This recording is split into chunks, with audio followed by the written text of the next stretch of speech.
what do you see, Anita, the future for Anita Pointer now? What would you like to see happen in the next few coming years? After A pandemic, movie. of course. A movie. What is this? A movie? Yeah.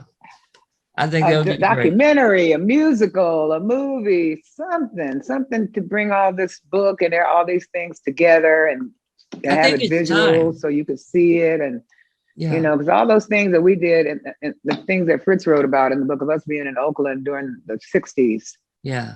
During the Huey Newton and Bobby Seale era and all that stuff, Black Panthers going on. And we were very much involved. I knew you were involved. Yeah. I was going to ask you.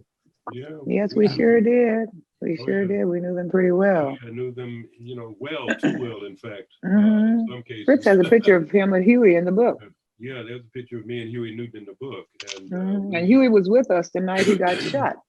He had been at a party Fritz had a center in Oakland. When he came back from college, Fritz started a community center. This wonderful minister gave Fritz a church. Wow. We remodeled that church and put new carpet in. We got sample carpets, and it was like what do you call it? Like a quilt. Yeah, like a quilt, a patchwork. That's all we did. Patchwork carpet. Patchwork carpet. Well, we fixed that center up and painted, and Fritz would have classes there. Yes. For you know, young students, anybody that wanted to come, you know, and he was teaching history, something that we never got in school. You know, and so I was just so thrilled to hear all the things that he was teaching me. About our history that is not in the history books, you know, and us not at all. Just being in Oakland during those, you know, walking in Berkeley, protesting the right to vote.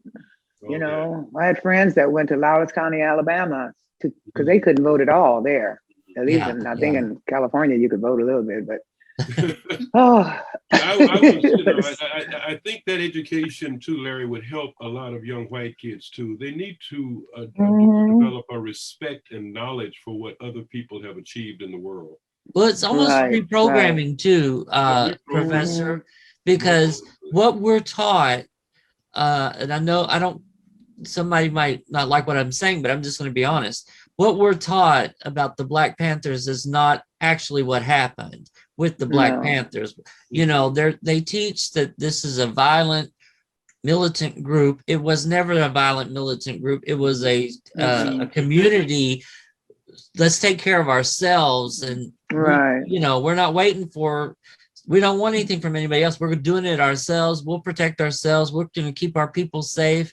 We're going to feed our kids. Yes, that's right. Yeah, they had the breakfast program for the kids that was so helpful, and you know, I really admired them for doing that. And I have friends now that I talk to say that I was one of those kids that got that breakfast from the Panthers back in the day. You know, so and they had a community clinic. It was not all fighting and guns and all that. It was not.